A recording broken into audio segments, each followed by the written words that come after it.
Masih bersama kami di Kompas Bisnis, Saudara. Menteri Keuangan Purbaya Yudisadewa bilang utang pemerintah pusat senilai 9.138 triliun rupiah masih di level batas aman. Purbaya meminta agar nilai utang tidak semata-mata dilihat dari nilai absolut nominalnya saja, tetapi dilihat dari perbandingannya dengan rasio terhadap PDB. Purbaya pun membandingkan rasio utang Indonesia yang jauh lebih rendah dibanding negara lain seperti Jerman, Amerika Serikat, Singapura, dan Jepang. Menurut Purbaya, utang tidak seharusnya dijadikan sentimen negatif pada perekonomian karena jika dilihat dari standar internasional, Purbaya menilai utang Indonesia masih cukup prudent atau aman dengan kehati-hatian. Acuan utang bahaya besar apa enggak itu bukan dilihat dari nominalnya aja, tapi diperbandingkan dengan size of the economy-nya. Ini kan 900 triliun terus sekarang masih di bawah 39% dari PDB kan. Jadi dari standar ukuran internasional itu masih aman. Anda bayangkan kalau saya seorang yang punya uang penghasilan 1 bulan 1 juta dibandingkan dengan Pak Sekjen yang punya penghasilan 100 juta. Utang saya 1 juta itu sama dengan pendapatan saya sebulan. Tapi untuk dia 1 juta itu cuma 1/100 dari pendapatannya. Dia aman, bayarnya gampang. Saya nggak bisa bayar mungkin atau susah membayar utangnya. Jadi acuannya bukan nilai absolut nominal aja, tapi dibanding dengan rasio ekonominya. Kita aman, masih di bawah 40. Maastricht Treaty kan 60%. Berdasarkan data Dirjen Pembiayaan dan Pengelolaan Risiko Kementerian Keuangan, utang pemerintah terus naik sejak 5 tahun terakhir. Di tahun 2020, utang pemerintah berada di 6.079 triliun rupiah, di 2021 6.913 triliun rupiah, lalu di tahun 2024 tercatat 8.813 triliun rupiah, dan di tahun 2025 tercatat 9.138,05 triliun rupiah. Dengan demikian, dalam 5 tahun terakhir, posisi utang meningkat lebih dari 3.000 triliun rupiah. Sekali lagi kami tekankan, Saudara, utang pemerintah per Juni 2025 sudah menembus 9.138,05 triliun rupiah. Nilai ini 39,86% dari PDB. Sebagai catatan, Undang-Undang Nomor 17 Tahun 2003 tentang Keuangan Negara mengamanatkan utang aman adalah 60% terhadap PDB. Rasio utang pemerintah pusat tembus 9.138,05 triliun rupiah. Menteri Keuangan Purbaya Yudisadewa bilang angka ini masih dalam batas aman karena masih di bawah 60% dari PDB. Benarkah demikian? Kemudian apa solusinya agar belanja pemerintah tidak terus membengkak? Kita tanyakan kepada Guru Besar Ekonomi Universitas Airlangga, Prof. Rahma Gahmi. Selamat pagi, Prof. Rahma. Selamat pagi, Mas. Ya. Apa kabar? Baik, Alhamdulillah, Prof. Ya. Kemudian kita bicara nih soal utang Indonesia nih, Prof. Yang undang-undang kan bilang bahwa batas amannya adalah 60%.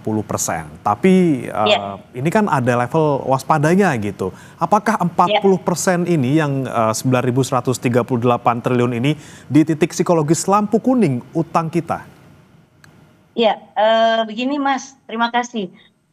Sebenarnya batas utang kita itu kalau mau membandingkan dengan negara-negara lain seperti Filipina, termasuk juga India yang cukup besar dari PDB-nya gitu ya, sampai 80% gitu.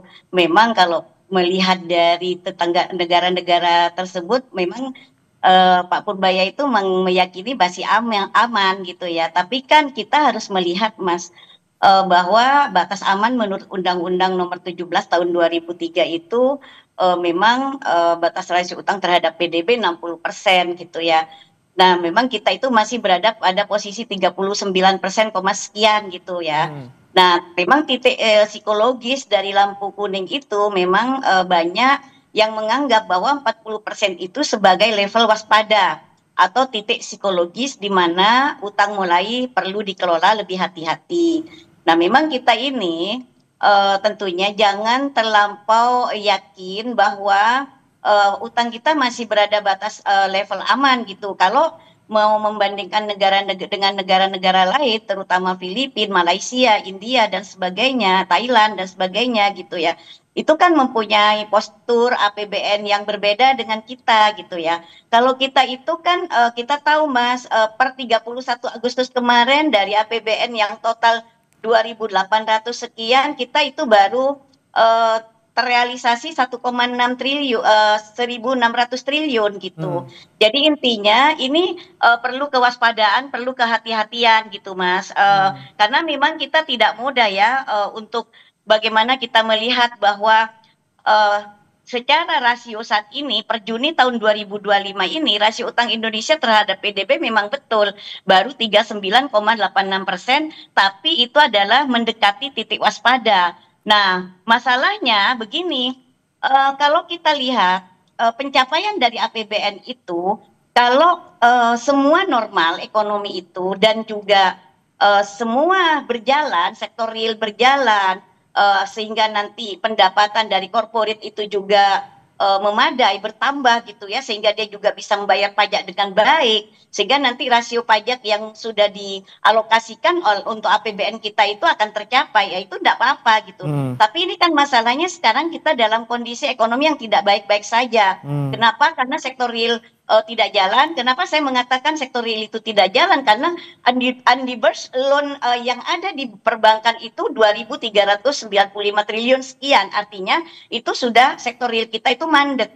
Dan apalagi sekarang memang kita ketahui bahwa sektor manufaktur itu memang sudah kolaps gitu ya, sehingga disinilah yang menyebabkan pendapatan korporat itu menurun, sehingga ini berpengaruh pada rasio pendapatan pajak kita, tax rasio kita tidak akan tercapai gitu Mas. Nah memang ya Ya, walaupun masih di bawah 40%, tapi kita harus waspada karena kondisinya lagi beda gitu ya. Kita lagi beda Mas, karena kenapa ya level kelas menengah sekarang kan sudah memang pada titik kulminasi nol gitu ya. Karena sudah tidak mempunyai tabungan dan dia juga sudah memakan utang gitu ya dengan pinjaman gitu.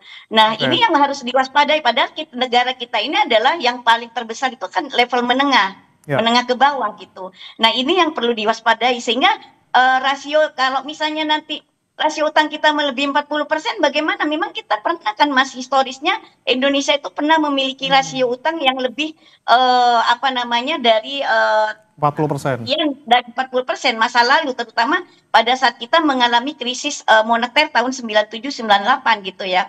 Ya memang kalau kita lihat dari rasio utang saat ini, kalau pemerintah mengatakan masih aman-aman saja, ya nggak masalah, tapi harus hati-hati, jangan terlalu percaya diri dengan istilahnya rasio utang yang ada, karena memang ekonomi kita ini sekarang lagi belum baik, karena Bank Dunia pun sekarang sudah menyampaikan bahwa pertumbuhan ekonomi Indonesia tahun 2025 itu tentunya tidak akan sampai 5 Mas gitu loh.